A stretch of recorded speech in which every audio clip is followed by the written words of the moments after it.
సుమారుగా 69% అంటే almost 70%, almost 70% market share ఉంది. అంటే ప్రజలకు అలవాటైంది కాబట్టి, ఇంకో మాట చెప్పాలంటే ఇంగ్లీష్ అంటే మోనోపల్లి అంటాం, తెలుగు చెప్పాలంటే గుత్తాధిపత్యం అంటాం.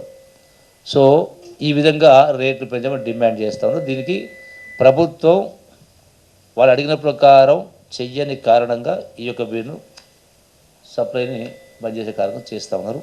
ఇది ఎట్లాగూ కమిటీ పరిధిలో ఉంది కాబట్టి ఆ కమిటీ రిపోర్ట్ రాగానే ఏం చేయాలనేది ప్రభుత్వం పైన భారం పడకుండా వాళ్ళు అడిగిన ప్రకారం కాకుండా చేసే కార్యక్రమం చేయడం జరుగుతుంది. రెండవది, వాళ్ళు చూపించినటువంటి దానిలో ఎందుకు బంద్ చేస్తామనే దానిలో వాళ్ళు చూపించినటువంటిది ఏంటంటే మాకు బిల్స్ రావటం లేదని, తక్కువ వచ్చినాయి. దీనికి సంబంధించి కూడా వాస్తవంగా ఈ ప్రభుత్వం వచ్చిన తర్వాత ఈ కంపెనీకి పేమెంట్ చేసినటువంటి బిల్లు అంటే ఈ ప్రభుత్వం వచ్చిన డిసెంబర్ 7, 2023 నుంచి నిన్నటి దాకా 1130,99,00,000 రూపాయలు పేమెంట్ చేయడం జరిగింది. పాత డ్యూస్ అంటే గత ప్రభుత్వ హయాంలోనే ఈ ఒక్క కంపెనీకే అంటే 7 డిసెంబర్ 2023 వరకే 407,34,00,000 రూపాయలు బకాయి ఉండింది. అంటే మేము రెగ్యులర్గా సప్లై చేసేదానికి రెగ్యులర్ సప్లై పేమెంట్ చేస్తూ ఉన్నాం. గతంలో ఉన్న బాకీలకు కూడా రెగ్యులర్గా కొంత పర్సెంట్ అనేది వాళ్ళకు పేమెంట్ చేసే కారణం చేస్తూ ఉన్నాం. అంటే గత ప్రభుత్వం పెట్టిన బాకీలు కూడా ఇలా ఉన్నాయి, చాలా పెండింగ్. రెండవది ఏంటంటే ఉన్నటువంటి ఆర్థిక పరిస్థితులు మీకు అందరికీ తెలిసిన మళ్ళీ చెప్పాల్సిన అవసరం లేదు. గత ప్రభుత్వం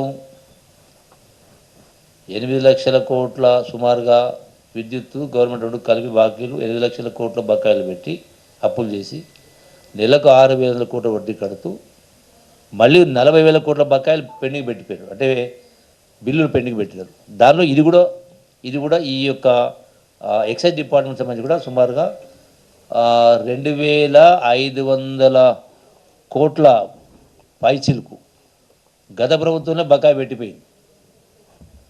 అంటే ఒక్కొక్కటిగా తీసుకుంటూ వచ్చి ఏర్పాటు చేస్తూ ఉన్నాం. సో ఇది వాస్తవాలు. దీనిలో ఇలా పొరపాటు వ్యవహారం అంటూ ఏమీ కూడా లేదు. రెండవది, బ్యాలెన్స్ పెండింగు ఈ రోజు నాటికి మొత్తంగా 658,90,00,000 పెండింగ్ ఉంది.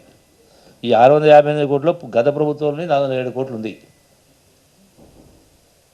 ఇవన్నీ నేను రాసుకొచ్చిన లెక్కలు కాదు, ఇవి గత ప్రభుత్వం ఉన్నటువంటి రికార్డు ప్రకారం లెక్కలు ఇవన్నీ కూడా. అంటే మోనోపాలి ఉంది కాబట్టి మీరు అడిగిన ప్రకారం రేట్లు పెంచండి అనేది వాళ్ళ యొక్క ఆర్గ్యుమెంట్.